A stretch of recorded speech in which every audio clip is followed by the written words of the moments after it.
sleeping lions that all stack together. There you can see in one long line is the entire Nkuhuma pride. So it looks like all 5 females are here, as well as the 6 cubs. It's difficult to count them when they're all lying so close together. You can see everybody's kind of got a connection somewhere. So we've got Amber Eyes, it's on the far left here, and then another one, and then the tail joins the rest of them, and there goes the line and the train all the way back.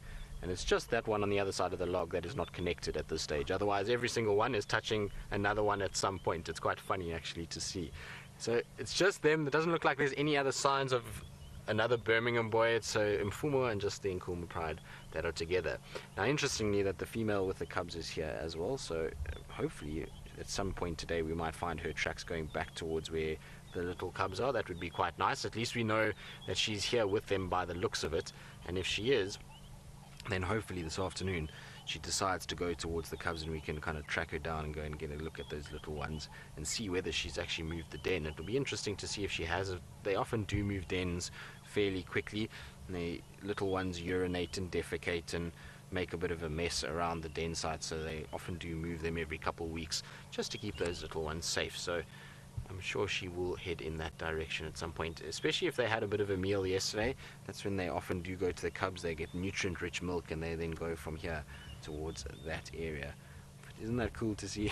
It's just like a big carpet of sleepy lions, and I think that's it for the morning. I don't think they're going to get up to too much more. Mfumo has decided that he's done for today. He's decided to sleep and is completely passed out on his side somewhere in the distance, and then the rest of the pride are, well, following suit at this stage. It's just the one little cub at the back there that's still grooming.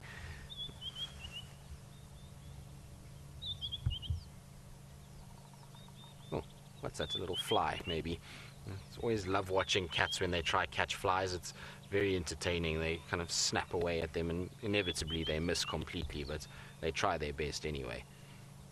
And the flies today seem to be quite bad. I wonder if maybe the fact that Mfumo's got a couple of wounds is attracting them, but all of these lions have been flicking ears and tails, and it's an indication that the temperatures are starting to warm up. As we get into the summer months, we start to see a lot more flies coming out and a lot more insects that are going to irritate these poor lions, as well as temperature that's going to start affecting them as well. So it's about to become a lot more uncomfortable. They've had a good time over the winter. It's much easier for a lion in the winter months. It doesn't get nearly as hot and far less to worry about in terms of insects. There's still going to be ticks that are going to come out, and like I say, a lot of these biting flies, and so they might as well rest now before the real heat comes later.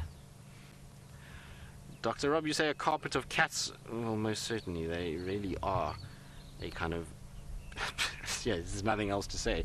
It is a carpet completely. Not one of them has paid any attention to us, and in fact we came, when we first arrived, it was just Amber Eyes that had her head up, and then they all settled down like this. So they are sleepy at best, and it's interesting because the Nkuhuma pride generally covers a lot of ground at night. They tend to move quite, and from where we had them last night to here, it's not really that far. In fact, for them it's normally, I'd say, probably an hour, 45-minute walk to this position. So I'm quite surprised that they didn't carry on further, and especially because they were at the dam and moving at around sort of 3 o'clock this morning our time, which means that in 2 hours they didn't really cover too much ground. It seems as though they really weren't too interested in actually going too far. I suppose if they had a meal yesterday, there's no real need to be hunting last night, and that's maybe why they haven't covered as much ground as I would have thought they would. When I was looking at Mfumo, he seems to have another bite also on his leg. So whatever it was that got hold of him, it's not a very pleasant situation. So he's lying just over there in the thicket, and you can see he's a very sleepy cat. So he's got another wound there. You can just make it out around that tuft of hair. There's another bite over there. So it's difficult to know exactly what happened to him. I would be very surprised if all of these bite wounds are from a mating that he might have done with females.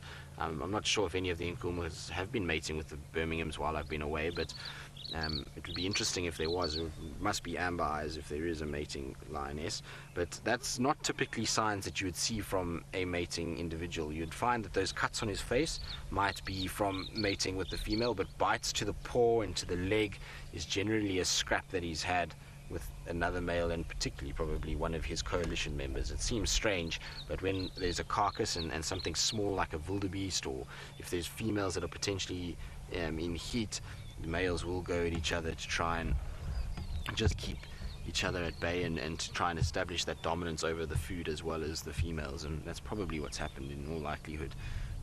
The other Birmingham has gotten hold of him.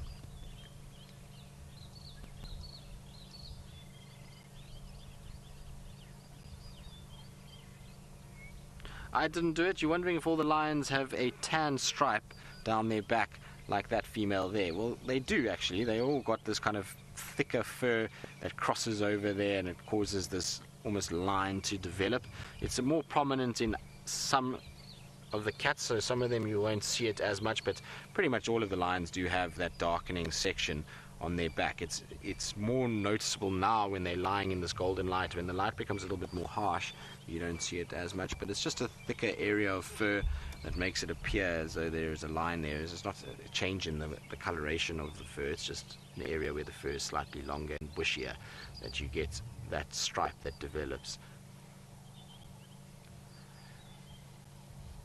But these guys, I think, are done for the day. I don't think the Nkuhuma pride is going to move too much. You can see a bit of grooming going on. So that cub will groom itself before falling asleep. It's quite common to see this with lions. So they do groom when they're waking up and starting to move. But just before they fall asleep for the day, they'll do the exact same thing. And the reason for that is because as they've been moving around here, we were talking about ticks earlier and various other things, they pick up these parasites, and they also disturb a lot of their fur as they walk. So they go past bushes and trees and thorn trees, and that all pulls at the coat and it will loosen bits of fur, and so they just get themselves into good condition before they decide to start sleeping. And then when they wake up again, it's less of a grooming process. They can groom themselves again just in case anything's gotten onto them, but really this is kind of the end of the day for them. Although that one's getting up. Where are you going? Are you going to add another link to the chain? No, I'm going to go join the other one on the other side. I think it's starting to get warm now, so I wouldn't be surprised we see them getting up and moving a little bit to shady areas. It's very little shade where we are now. Mfumo's got a nice bit of shade, and where that cub is laid now is a bit of shade, but the rest of the pride is right out in the open. And once that sun gets up, it's going to be again like yesterday in the high 30s or high 90s Fahrenheit, and that means for a lion it's going to be a little uncomfortable. So I would imagine they'll go into the shadier, thicker sections. There's some guarri bushes not far, and guarris are always the best places for cats to go and sleep during the day. They provide perfect amount of shade. It's a nice bushy tree, particularly in the winter months, and it is a great place for them to get a bit of respite from the heat.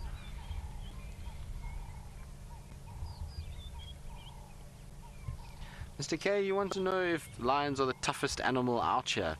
No, not really. I think all animals that survive out here are tough. But in terms of the real tough ones, hippos probably are, and elephants. Those two seem to be able to deal with all kinds of things and are able to take quite a big beating. I've seen hippos that have been blood coming from them in every direction, cuts everywhere, and they seem to survive it and take a big pounding. You'll find also things like buffalo. Buffalo are very strong animals. I've seen buffalo fighting when there's lions sort of shoulder deep inside of their stomach cavity and still trying to hook the lion, so they're incredibly tough animals. Lions are tough, but probably not the toughest out here. Those bigger herbivorous animals like elephant, rhino, hippo, buffalo, those four are probably some of the toughest that we've got. And then if you go to the other side of things and you start looking away from the mammals and you go towards the insects, there's some insects out here that just seem not to give up with life. So we were talking about it yesterday. Seb, was I talking to you about it? Centipedes. We were talking about it yesterday, weren't we? What? Maybe I was talking to Shan about it, but so Shan is Seb's wife, and we were talking about centipedes and how they are resilient to everything. They got this hard exoskeleton and they just never seem to want to go away, and if you try and kind of get rid of them, they just seem to cling on to life with as much as they can. So there's some tough animals even on the smaller end of the spectrum, but in terms of the big cats, I would say probably lions are one of the tougher ones. Especially the males, they go through quite a lot in their life. What have you noticed? You can see there's a bit of a wind that's kicked up now. So earlier there wasn't too much of a breeze, and now there's this breeze that has started, and it almost feels as though there's something on the wind, and you can see the females pop their head up when the wind blows and gusts. just to be able to pick up a scent and to see, okay, what's out here. Maybe they can smell something like wildebeest or zebra, or you never know, buffalo, and they then pick that up on the wind and they'll start moving in that direction. And you'll find whichever way the wind comes from tonight is the direction that these lions are going to head. They often like to walk into the wind, so when you thinking about looking for lions, it's always take into account the wind direction from the night before, and generally you'll find that these guys have headed in that direction, so they walk into the wind so that their scent is not being blown ahead of them towards any prey animals, and any prey animals that are in front of them their scent is being blown straight towards them. So it's a clever way to do things. And you can see how they every now and then will just lift their nose slightly as the wind gusts towards them. The wind is coming, feels like, from a sort of northeasterly direction at the moment. Oh, that is a position of serious rest. Now a little scratch of the tummy. Oh, I think they're getting a bit warm in the sun. That's maybe why they're moving around.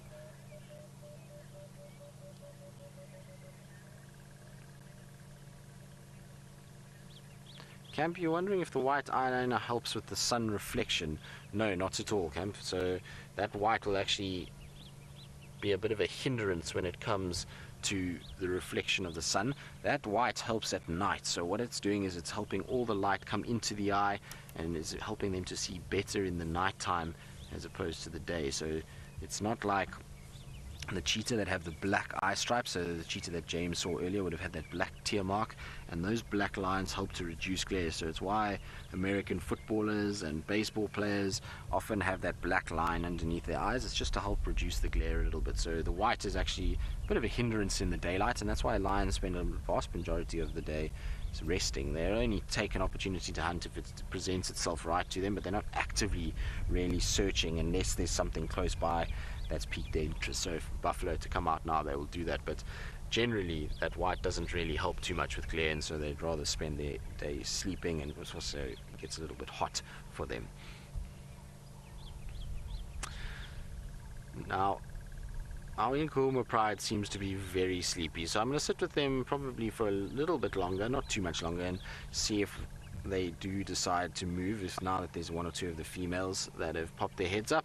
And then after that we might head towards Sosana, but while we do that, let's go across to Taylor, and I think she's still looking for lions, always with the lions.